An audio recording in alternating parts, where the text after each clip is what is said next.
By now, you probably know what a speedrun is already. It's where players commit to beating a game as fast as possible. On the surface, it's a bit silly. People sitting down with one game, playing it over and over, dedicating immense time and effort to learning its ins and outs, and learning skills that probably aren't all that helpful anywhere else. And yet, somehow, the experience of taking part in or even watching someone try to speedrun a game is exhilarating and amazing and just fun. And speedruns of some games frequently get millions of views. This clearly matters to a lot of people. So there's probably a reason why, and I was having trouble scratching at the reasons why, so I arrived at the obvious solution of writing a YouTube video about it. Speedrunning is really fun to watch, and stories about speedrunning are consistently fascinating, and I really want to talk about why, and no one's managed to stop me so far. It's generally accepted that the Souls series is pretty difficult, and they are, at least for beginners, because the games are generally not great at teaching you how to really grasp playing them. I've heard there's already a video out there somewhere that drones on and on for way too long trying to explain this, so we'll ignore that here. This difficulty is the prime reason why speedruns of games in this series are so entertaining to watch. Owing to the game's inaccessibility and the time investment required to get good, as it were, watching someone blast through them is just plain fun. What's interesting in a more in-depth way about speedruns though is seeing how they develop over time, and Dark Souls is a perfect example of why. The earliest speedrun on record at speedruns.com, a fantastic resource by the way, for Dark Souls, is by Japanese runner Twilight. In 2011, a lot less was known about how Dark Souls really ticked, and there was yet to be much of a community to help pick away at all the possible fastest approaches to the game. So Twilight's run consists largely of combining general tricks that were widely known early on for making the game easier or faster. For example, in Dark Souls there are multiple different starting classes with their own stats, starting items and abilities. While some do have unique advantages, the Pyromancer starts with the ability to throw fireballs, something none of the others can access for quite a while, so it's usually the one recommended to new players. Because if they're having trouble fighting, they can throw fire on people. I mean, come on. So Twilight picks them. It's not really a surprise, it's kind of the obvious choice if you were to think about how to speedrun this game if you played it a few times. The next big choice is the starting gift. Players can choose something extra to start the game with from a list at character creation. Normally in Dark Souls, early on to continue deeper into the game, players have to go through a fairly tough area, fight a difficult boss to get a key to another difficult area, then fight another boss there to progress through to another difficult area called Blighttown, which leads down to another boss which is guarding a bell you need to ring to progress the game. But for, reasons, the developers made one of the starting items players can choose from a key that unlocks a gate in the starting area which skips past two of those bosses right into the lower part of Blighttown. So it's pretty clear what item a speedrunner would want to start with here. It's just the most obviously fast and helpful choice. I mean, look at the other ones. Binoculars? A rubbish ring? A more rubbish ring? Pendant. Trinket. No effect. Black firebombs? What a garbage option. Why would anyone ever pick that? I don't know, I guess they're pretty good. I mean, they're more deadly than STD bomb. What? Another initially obvious trick for speedrunning involves this Drake that turns up early on and hangs out up here. Getting a decent weapon in this game usually takes some time. But once you get to this big scary boy, one recommended way for new players to get an advantage so they don't have too hard a time starting out is to sit in a safe place and spam arrows at its tail until it breaks off, giving you this sword. The Drake sword deals a ridiculous amount of damage for the place in the game where you can get it. It drops off in its usefulness quite quickly, but for early players it's just a fantastic weapon to pick up. But instead of wasting time and arrows, of which they had neither, Twilight simply dodged behind it when it jumped down and cut its tail off and then ran to the next area. This is one of the most cathartic things you can see in a speedrun. You know, you spend a bunch of time dying to its fire or getting kicked to death, and then you see someone else just steal its tail and run away with it and proceed to beat people to death with it for the rest of the game. It's great. A lot of Twilight's early run consists of playing the game the way one normally would, but just doing more running and ignoring enemies. Early runs like this play the game basically as normal, but very quickly and precisely doing the most obviously easy and fast moves. Twilight burns all the remaining bosses with their hot hands, and grabs enough humanity that they can feed it to the Daughter of Chaos and open a shortcut past all the major fire-based bosses, which obviously would take a long time to fight when all your weapons are fire. Have you ever tried actually fighting fire with fire? I'm on a watch list now. After a lot of running past things and killing bosses, they gather the 4 Lord Souls required to open the big door to the remnants of Great Uncle Gwyn's Mega Weekend Barbecue and kill him so someone can finally call the fire department, and they do it in 1 hour and 26 minutes in in-game time. This is an ungodly fast speed to finish Dark Souls, but there was a lot of improvement to make. What I think is interesting about the early runs through the game is that they weren't just improving on execution of the same route or finding slightly more improved paths, but the nature of the entire route from the very start was still up for debate. Nothing was set in stone, even what type of character you chose to play as, and it wasn't clear what the fastest way would really be, and that's a really fun experimental period in the development of a speedrun. This is where Dark Souls runs excel in the spectatorship aspect. In lots of other games, you don't have as much choice or freedom in where to go or what sort of character to play or what weapon to use. There are so many other paths or decisions that could have been made in a Souls game that the next run threatens to be completely different. And, well, it was. The next world record was set 3 months later and has gone on to be the longest standing world record, lasting 13 months. It was set by another Japanese runner, Keita. I hope I'm pronouncing that properly. Ke, and then it's an elongated, so Keita. Keita. Alright, what's really fun about this run was it diverged from Twilight's path immediately. Not only do they start the game with a different class right out of the gate, but once they make it to Firelink Shrine and you assume their run is going to be similar looking but with slight improvements, they get up and immediately head in the opposite direction. Keita. Goes to parts of the game Twilight never even sees in their run. Firstly, they go to the Valley of Drakes, dodge between the drakes, and grab the red Tearstone ring, which boosts the player's damage output by roughly 66% when they're below 20% health. By playing more riskily, it becomes much more dangerous. This is the kind of improvement I love seeing in speedruns, learning to abuse a risk-reward mechanic to just get the rewards by simply playing really well. In a speedrun, a risk-reward item can very frequently become a reward. Then they run into Darkroot Basin and encounter the Black Knight there. Now, Black Knights are tough enemies in the early game. They don't take much damage even when you riposte or backstab them. You can see this is going to take quite— oh, he's pushed him off the cliff. Is rewarded with the Black Knight Halberd. You only get this weapon for killing the knight like 20% of the time, and these knights don't respawn. This halberd forms the basis of Keita's strategy, so if they don't get the halberd here, they would have to start the run again. There are definitely countless runs on the cutting room floor that ended here just because. You can slightly increase the chance of it dropping if you have more humanity on you, but it's still like a crapshoot. Now, there's a reason the last thing you fight before the final boss is a Black Knight with a halberd. Gwyn knew what was up. This weapon absolutely mashes most enemies and bosses. Then they just keep going and run all the way around to the Darkroot Basin entrance to the Undead Parish, skipping several areas completely. After beating the gargoyles with a regular old axe, they use the souls they've gained to level up enough to equip the halberd, which they can now just about wield if they two-hand it. Keita had precisely figured out the most efficient way to get the souls they needed to use this weapon as early as possible. This means they're able to utterly destroy the fire bosses that Twilight had to skip completely because of their weapons. It's literally faster for to run through all this and kill all these bosses than it is to gather the materials required to just skip them. Overall, saved 15 entire minutes over Twilight while killing more bosses. Most of the current record holders in Dark Souls use this basic strategy now, but they've saved even more time by discovering new holes in the game to exploit, like by messing with the camera system enough to go out of bounds and enter Sen's Fortress early. They've improved the strategy so much that they don't even use the master key anymore. Instead, they use black fire bombs to— oh no. Black fire bombs? What a garbage option. Why would anyone ever pick that? I just shouldn't be allowed to talk about Dark Souls anymore.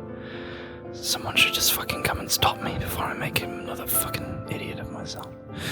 Could someone please stop me talking about Dark Souls? This just goes to show how much a run can develop. The once really obvious main choices of Pyromancer, Master Key, and Drakesword have all in turn been superseded. The creation and development of new runs through games is really, really fun to watch, but in a way that's hard to describe. It's a kind of logistical fun? Is that a kind of fun? That doesn't sound like a kind of fun. It reminds me of the feeling I got when I had my GPS out and it told me to take a route through a park that I knew really well. And I was like, nah, I can go through that faster. And I walked a different route and I got through it faster. It just felt amazing. It's a bit like the feeling I got when I decided I was going to do my taxes 8 months early. Have you ever done your taxes early? Speedrunning is for you! Welcome, friend! What? I have a script for this bit, but I forgot all the words. Part 2, categorization and arbitrarian. No one I showed the script suggested better titles, so I'm just gonna have to go with these ones. Now, I have to admit, I've so far deliberately not mentioned something about the Dark Souls run. The progression I described is actually only one of several different categories of run through the game, one known as any % no wrong warp. Like I said before, most of the normal run is spent killing all the major bosses to get the Lord Souls to unlock the big door, which is why it was kind of a big deal when players figured out a way to teleport right here on the other side of the door without having to open it. The game's DLC added an arena where players could fight each other online. After beating Artorias, who incidentally was my favourite boss fight in the series until Bloodborne's DLC came out, you gain access to the Battle of Stoicism gazebo, which presumably sounds better in Japanese. When they join the arena, through the gazebo, players receive a purple coward's crystal, which they can use to quit a fight and teleport back to the entrance. It does this by telling the game to move you to a certain map and position, the map being the main DLC area, and the position being the entrance to the arena. Now, there are other items in the game which work similarly, like the Homeward Bonio or the Dark Sign. They tell the game to take you to the map where you last rested at a bonfire and the position of that bonfire. So, let's say you last rested at the bonfire in front of the big door. Barring specific circumstances, using one of these two items will take you back here. Now, you can't normally use the purple coward's crystal outside of the arena. It's grayed out. Trying to use it makes your character have a panic attack and think about all the times they said you too when a waiter told them to enjoy their food. But there's a glitch that allows players to use items even when they're not intended to, by trying to use it, switching to an item they can use like the Estus Flask while holding down the use button still, running off an edge while toggling weapons, and pressing the use button again on an exact frame, causing the player to drink the item along with the flask, which uses it even if you're not supposed to be able to. What a handy item! You can visit the gazebo whenever you like! But here's the thing. Using the crystal in the main game has a fancy long animation where you can't do anything as the game fades to a loading screen. But when you use it this way, you can still walk around and use items before it fades. So what if we used another item that teleports us while this other effect was going off? Well, to put it simply, the game gets confused. It tries to load you to the map of the last used bonfire, which in our case is the bonfire before the big door, which we cleverly napped at before coming here, but the position of the arena entrance. The arena entrance the game is looking for doesn't exist in this map though, so instead it takes you to the pre-programmed default position in the level, and it turns out that the default position for this area is inside the kiln of the first flame. So now, all players need to do to beat the game is gain access to this bonfire and the DLC battle arenas, and then they can warp directly to the last area. Oh, and also they have to perform an absurdly precise set of inputs with barely even a frame of lenience. Seriously, it's really hard. Getting this footage alone took me like 25 minutes. But if you can execute this consistently, which speedrunners are really good at learning to do, this method saves a lot of time. However, it was decided by the community to be so different from the other runs, since you have to both own the DLC and abuse a pretty major glitch, that all runs prior to the discovery of this glitch and after the discovery but which don't use it should be split off into their own separate category. At this point, the Dark Souls speedrun community has split the game into at least 14 different categories, ranging from extra difficult challenges such as killing all the bosses, or completing the entire game without leveling up, to absurdist challenges like completing the game after collecting one of every ring item in the game. The Lord of the Rings run. That's a clever name. This kind of separation of a run into distinct categories also happened in Bloodborne. When the game was initially released, a glitch in some of the architecture for the game was discovered, resulting in the player being able to leap off at an angle from a coffin and get onto a raised section of wall, then do an attack at another part of a wall to clip through, skipping a whole bunch of the game. For example, the fight with Gasguacni, and leading to the creation of a route which, supplemented by other tricks, would eventually only take about 20 minutes. which is utterly absurd. I spent 20 minutes picking a starting weapon. However, Bloodborne was pretty heavily patched after release, making lots of changes and fixes, including that error in the architecture, and also incidentally much better load times. This makes this run impossible to do on a properly patched version of the game. It also means the version of the game you would play today on an online PS4 would be unable to do the fastest speedruns, which puts you at a pretty major disadvantage. The solution was for new categories to be created, so runners could run the original version of the game if they wanted, but runners could also compete using the current patch. The current fastest patched run of the game is slower by 8 minutes, although incidentally, because of the massive fixes to load times, despite the in-game timer telling you it's almost 8 minutes slower, it's a minute faster to watch in real time. Bloodborne was messed up when it came out, wasn't it? Bloodborne's a really interesting game to run as well in general for a lot of reasons, one of them being the Beast Blood pellet, which adds a meter filled by dealing certain types of damage, and the higher the meter, the more damage the player both deals and receives. It's a bit risk-reward in normal play, but it's a godsend for speedrunners, and in some ways it makes the game easier for speedrunners by specifically rewarding fast play. The diverging any percent categories in these games raises interesting questions about the hobby. In games with multiple categories, which one is the real speedrun? Why are some glitches and tricks permitted and others not? Shouldn't the goal be to create the fastest singular run and agree on one standard set of rules for what the speedrun should be? And how does one decide when something is allowed and when something should be a separate category or banned? Well, it depends on both the game and its community. A game that's impacted by these questions in a big way is Mirror's Edge. Mirror's Edge is a game very close to my heart, to the point that I've speedrun it before as well. If I'd bothered to submit the run to speedruns.com, I'd officially be in 201st place. The thing about Mirror's Edge is, it's a game about moving very quickly. The player character is very mobile, has a diverse set of moves across surfaces and for picking up speed, and different ways of jumping onto, off of, and across things. There are also a lot of little ways the mechanics can be manipulated to go even faster. This makes it an ideal speed game. This runner just executed a trick so quickly at the beginning that you probably didn't even see it. Right as they loaded in, they turned to the side and did a side hop, which immediately gets them up to top speed. This is one of my favorite tricks right here. Normally this pole, like, you have to slowly do a balancing act as you walk across it.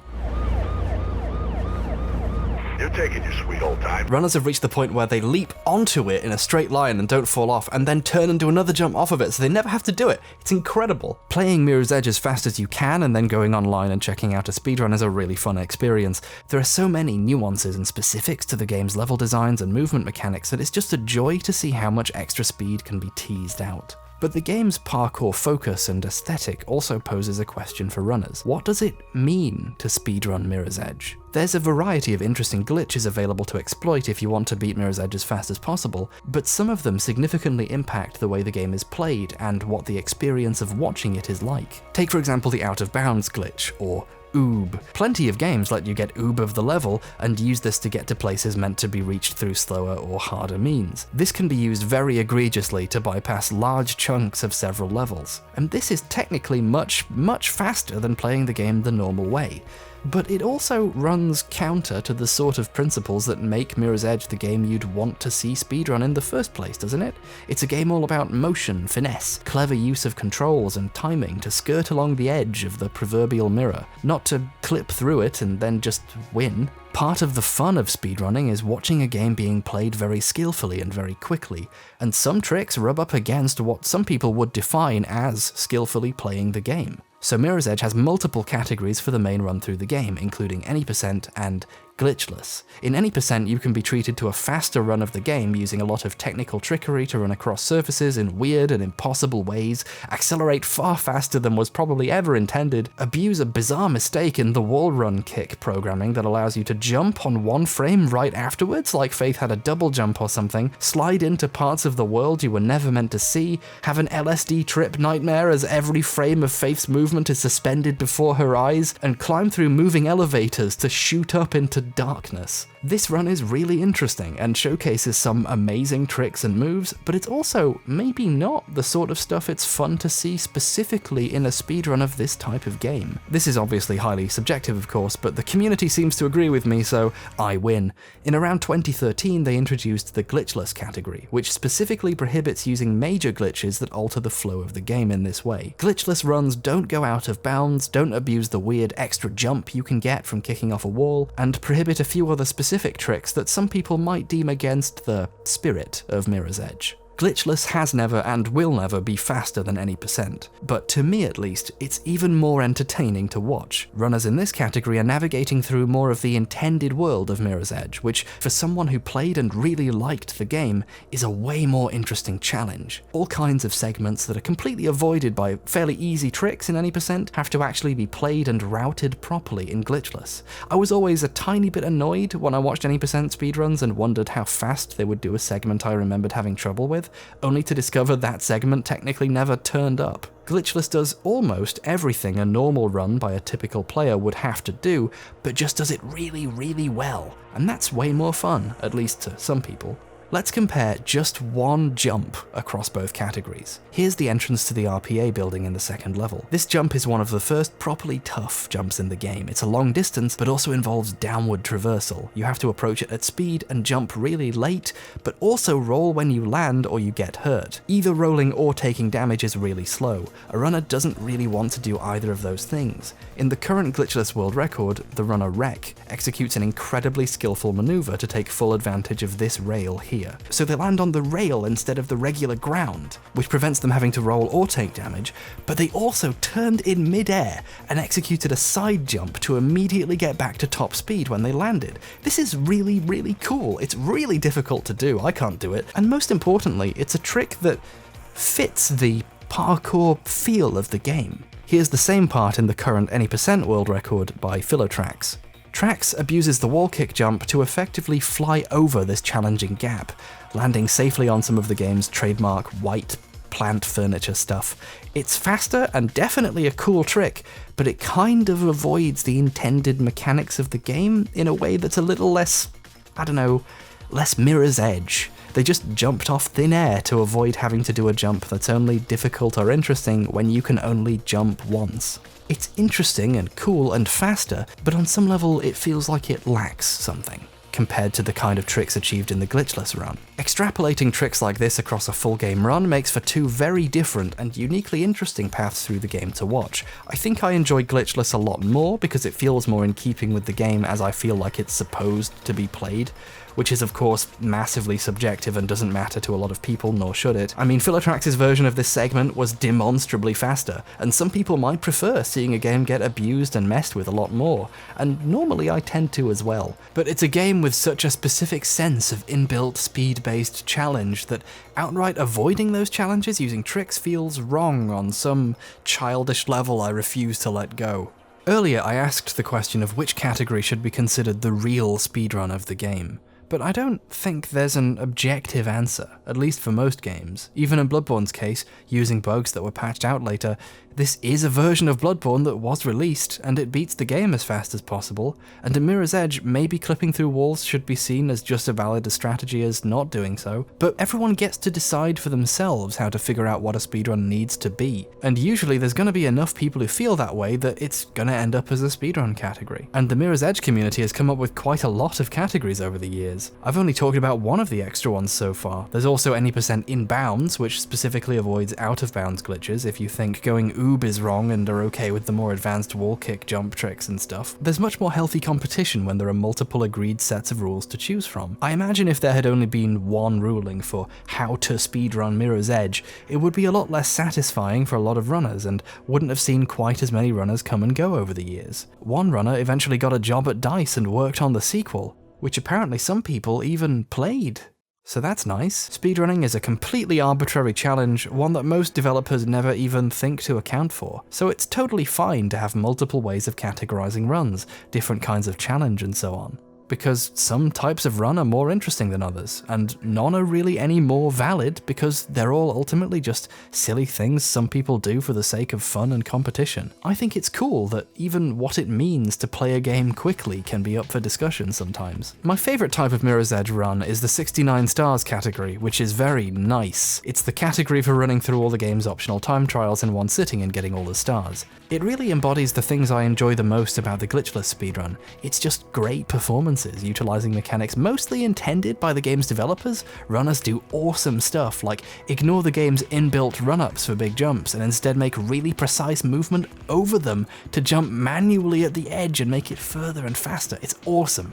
The current #1 record is by Voitiem? I'm not sure, who got in just a teeny smidge over 21 minutes due to a couple of minor mistakes. You're kidding, right? Someone is going to beat 21 minutes in this category, and I can't wait, it's going to be awesome. And because Mirror's Edge seems to inspire utter obsession in its fans, myself included, Speedrun.com also has a category extension leaderboard for even more weirder and specific runs. Speedrun.com/me-meme. It's pretty great. There's a true glitchless category here for weirdo purists like me who just want to see the actual game played near perfectly. There's categories that often only even have 1 or 2 submitters, where like runs where one runner uses the mouse and another uses the keyboard, or where 2 runners each use half of one controller.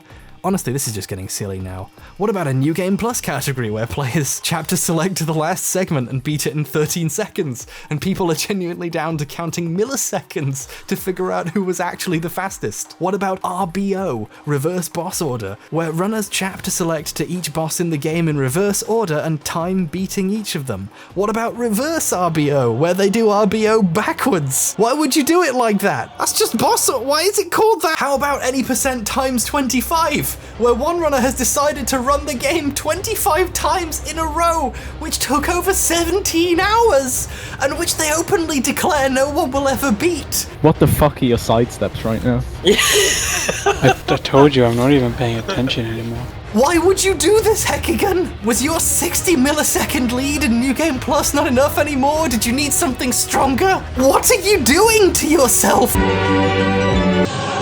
This is also where the segmented speedrun lives, with various runners, including the aforementioned Hekigan, Voitiem, Philotrax and Rek, all contributing small segments to produce an absolutely incredible run. It's a fabulous expression of a community's commitment to beating a game as fast as possible, and their years of developing skills and learning more and more about how the game works.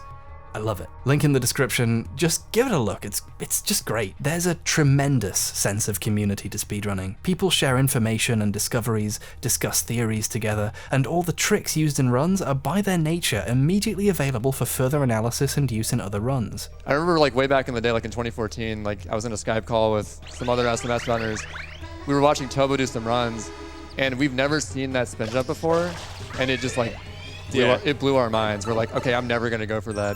And now it's just like commonplace. So that just goes to show like how far this game has come. Yeah. Speedrunning is an almost inherently collectivist activity in this sense. While there is competition to be the best and take or hold the record, almost no record holder has completely earned that position all on their own. The best runs owe a depth to the discoveries and ideas contributed by previous runners. The best run is often representative of many people's contributions, alongside the runner's own skill, of course. In a sense, speedruns are always a group effort. It's really not surprising that awesome charity events like GDQ have emerged from this space. It's just a grander scaled version of what speedrunning had kind of always been. You can't copyright a technique or strategy for beating a video game quickly. There are no patents in speedrunning. Proving that you got a time, or even getting the fastest time, isn't just an achievement or personal victory. It's also automatically a contribution to the greater community effort. And that's radical. Comradical. But speedrunning isn't always about socialism. Sometimes it's about beating video games very quickly. Part 3, In-Depth Investigation. Actually, no, I've thought of a better title for this one. Donkey Kong.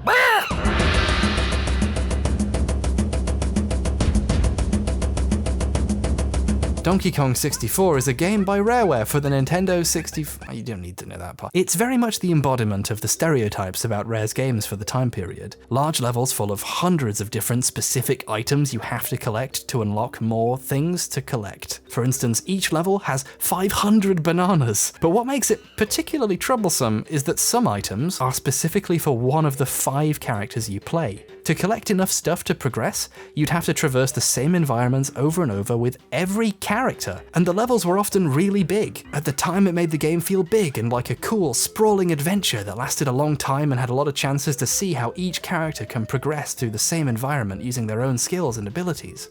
That's because I was 7 years old. Now it just feels like time-consuming busy work. Lots of this was completely unnecessary from a design standpoint too. You could design a game with collectibles only one character could reach in the first place, instead of most of the time just having them hanging out there, faded out, reminding you you're gonna have to come back here again with another character. And running back to that barrel that changes characters because you need to pick something else up is awful. Running back to previously completed levels because you finally have the characters you needed to pick up those bananas you'd already walked past 8 times is a more painful tragedy than Titus Andronicus. I would cut off my hand and send it to Emperor Saturninus if it meant I could have just picked that banana up 4 hours ago with Daddy Kong instead of Yankel Kong. I can feel my cells dividing as my precious existence rushes toward its finite end with nothing in the world to beguile my sorrow but the sweet siren song of Oh Banana. Donkey Kong 64 is an existential crisis in the form of a video game cartridge. I'm actually more aware of the futility of my existence after trying to go back and play this. Now, I could sit you down and explain the progression of the Donkey Kong 64 any% run to you like it was the back of my hand. But firstly, there's already a video by Summoning Salt out there doing just that, and that video is better than anything I could do, so you should just go check that one out. And secondly, well, to be honest, I've seen a lot of speedruns at this point, and I'm kind of used to it, you know. Oh yeah, Donkey Kong 64, a game I beat in 72 hours as a kid, being beaten by a professional in 30 minutes. Yeah, sure, that's impressive. To a clown at the circus, I need something stronger. I've built up a tolerance to this stuff. We need to go deeper and darker. We need to talk about the players who will settle for nothing more than total conquest. And no, I'm not talking about Donkey Kong Country 2, Diddy's Conquest. You get it's a pun. No, I'm talking about the Donkey Kong 64 100% speedrun. Yeah. Well, technically it's the 101% speedrun because Rareware were pretty good at ironically recognizing that they'd put way too many collectibles in their goddamn game. To achieve 101% completion, players must collect the Nintendo coin, the Rareware coin, all 8 keys, all 10 battle crowns, all 20 fairies, all 201 golden bananas, and all 40 banana medals, each of which is awarded for collecting 75 of a Kong's bananas in a level, for a total of 3,000 bananas. Hey, but sometimes they come in little bunches of 5. Thanks, Donkey Kong. The rules list for this run on speedrun.com actually includes the stipulation that to submit runs for this category, you must hate yourself. Runners in this category endure such supreme torments that one of them fucking streamed themselves breaking their cartridge to make sure it was over. So this is my DK cart. This run is challenging in far more ways than the traditional run. In that run, your objective is fairly simple. Find the fastest way to the end, whatever that way may be, abusing cutscene glitches, level skips, moon jumps, etc., effectively ending up with runs where you do as little as possible. This run's core is having to actually do everything the game asks of you, planning the most efficient route possible through all of it, and then somehow actually doing it all precisely and quickly. But with hundreds of golden bananas to collect, and some of these can be very challenging, and thousands of bananas. Executing on all of this in succession introduces a new kind of test for these runners: resilience. Paradoxically, as with the Beast Blood pellet, when quicker strategies are found, often that makes the game easier to beat because the length of time you have to focus on execution has gotten shorter. You only have to pull off 30 minutes of good stuff to beat the any% run in 30 minutes. If something takes around 5 hours to beat, that's 5 hours of time to make mistakes in. 5 hours to get tired, or lose focus, or slip from your intended most efficient path. These runs are essentially torture, and they're amazing. There's a 3-year-old run by German runner 360 Chris M that took 19 hours and 53 minutes. The best part of this run is, it has face cam. You can watch in real time as the sun sets and rises, and he gets ever closer to making it to the end. He no-sells it too. Like, by the end he still doesn't seem that tired. It's kind of awesome. Despite there being plenty of runs that are way more optimized, the better runs push the 5.5 hours mark, there's something very special about runs like this one where they probably know their planned route is going to take them a full day, but they sit down and do it. I kind of love runs like this just for the sheer dedication, regardless of how efficient they are. Yes! Woo! Sub 20, boys. PB, boys. I PB'd by 4 hours and 6 minutes. Pretty solid. Wait, his last attempt took nearly 25 hours. Holy shit! The various runs of this game have led players to look very closely at almost every aspect, even going so far as using hacking software to analyze the code in detail, looking for anything that can be exploited to make runs faster. DK64 has been investigated in a level of detail greater than the developers could have ever intended or expected, and that's led to new discoveries for improving runs, but also to something really cool. Enter Isotage. Isotage is a runner with a really respectable time in the any percent category, but it's also the longest standing run in the top 10 by far. In fact, it was the world record for 6 months back in 2015. Isotage has made a lot of contributions to the community, including spending a lot of time digging around inside the game's code, finding new glitches and holes in world geometry and so on, anything that could be exploited to get better runs. Isotage has found a lot of cool stuff in the game, including this image of a Rareware employee's face hidden inside the game's files, which looks like it's been edited in Game Boy camera, but they've also found stuff like this.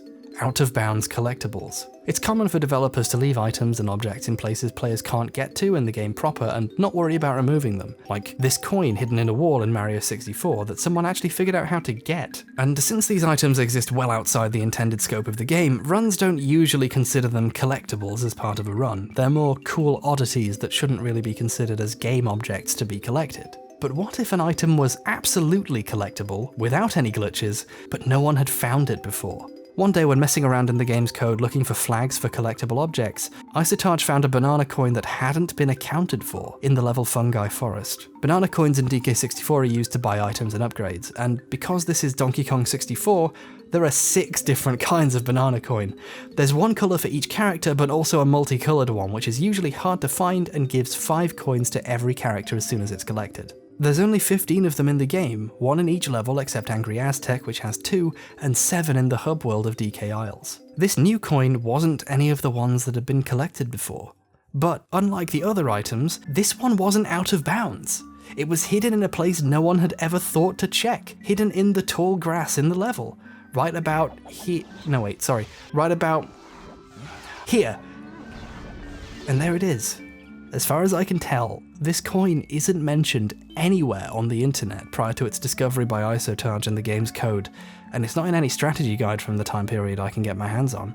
It's not really known whether the developers put this coin here intentionally, or forgot to remove it, or why they thought to give so little indication it was there. It's easy to see why it was missed for so long.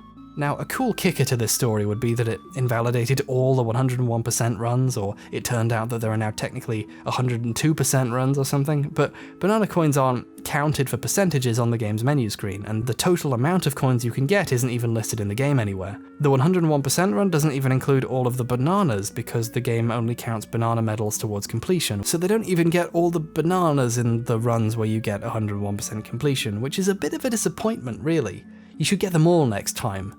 To amuse me. Here's the SGDQ run in 2017, soon after the coin was discovered, where they just stopped to get it for kicks. Lo and behold, it is The rainbow coin!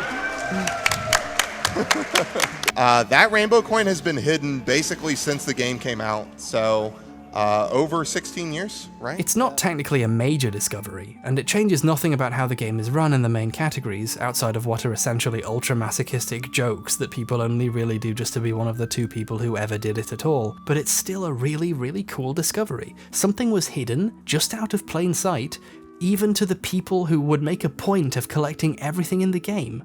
For 17 years. What's fun about the banana coin is that it's kind of an abstract example of how awesome speedrunning communities are for deconstructing and examining games. Like, people are so dedicated to coming to an understanding of a game, they're uncovering things which probably would have remained hidden forever otherwise. And that's just neat, no matter how you peel it.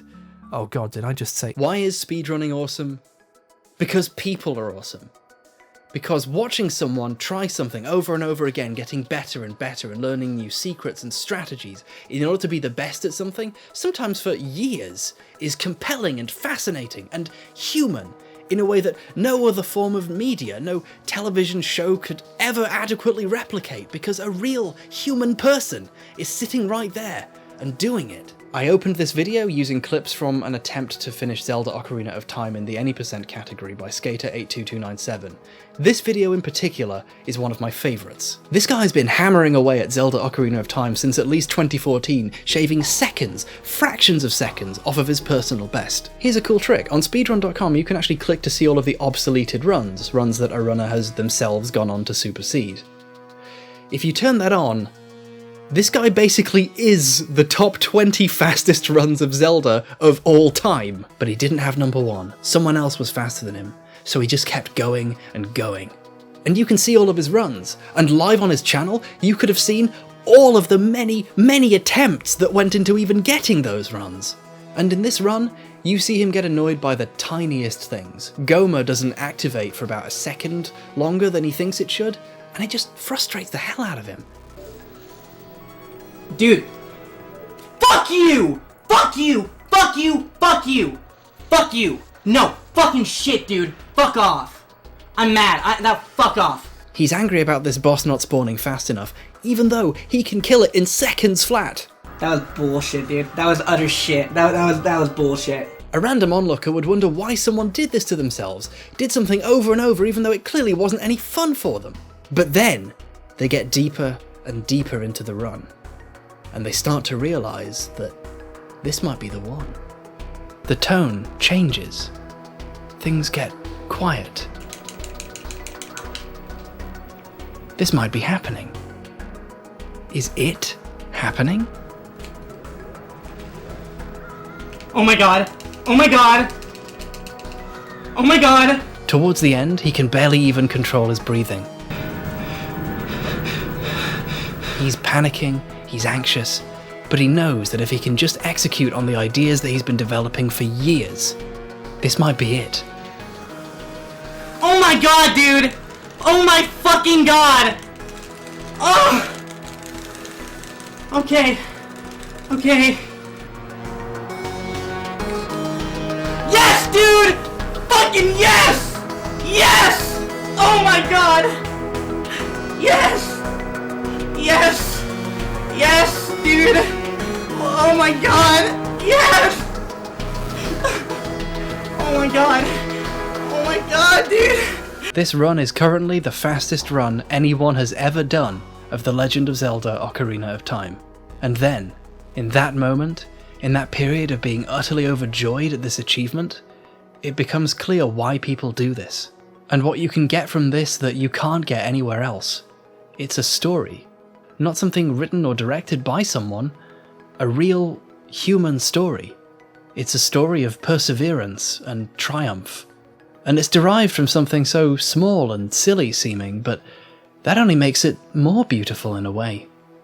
And the best part is, the story's not over. There's almost always more to learn about how to run any given game, always someone trying to beat the record. And anyone can be a part of that. Or, at the very least, anyone can be there to watch it happen. This is probably why so many people tune into events like GDQ and even donate money to support work that helps keep people alive so they can spend time with the people they love. Or, watching speedruns.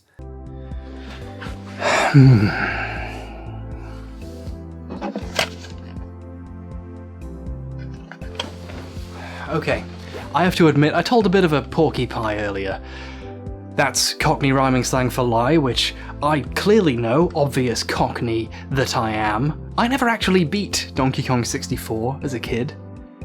I played it for 72 hours and then I couldn't beat the Donkey Kong arcade part near the end, which you need to do to unlock the final boss fight. So I had 72 hours as a play and nothing to show for it. And frankly, that's piss. So, to finally put this little fucker to rest, I'm gonna stream it. I'm gonna start the game again, and I'm gonna get absolutely everything in that game, including the rainbow coin, just to bring everything full circle, and I'm gonna get absolutely everything, all the bananas, not the minimum required for 101% completion, and I'm not going to stop until it's done. I will fall asleep in my chair. I'm not that resilient, although it is currently, no joke, 2:41 AM. Hope you can see that. So I might do okay, but I should probably rig it up so that if anyone donates, an air horn will go off and wake me up. Let's just torture me for other people's enjoyment. And all the donations will go to charity. So finally some good can come out of Donkey Kong 64, because certainly no fun has come out of it. Anyway, thanks for watching this video. It's really just a love letter to the speedrunning community because I just find it's been such a fulfilling part of my life, and it looks like a lot of other people's. There seems to be an overabundance of trans people in the community, which at the very least is a good sign. A lot of gaming spaces can be pretty cliquey at times, and I think speedrunning has generally avoided that with a lot of sort of close-knit but quite friendly communities. A lot of people were really forthcoming with information when I was doing research for this video, and that was just really awesome. And I just think it's cool how people can share the things they enjoy and learn more about stuff, and occasionally raise quite a lot of money for some really good causes. I just think the whole thing is so fun and kind in a way that you don't see very often. So yeah, just thought it was nice.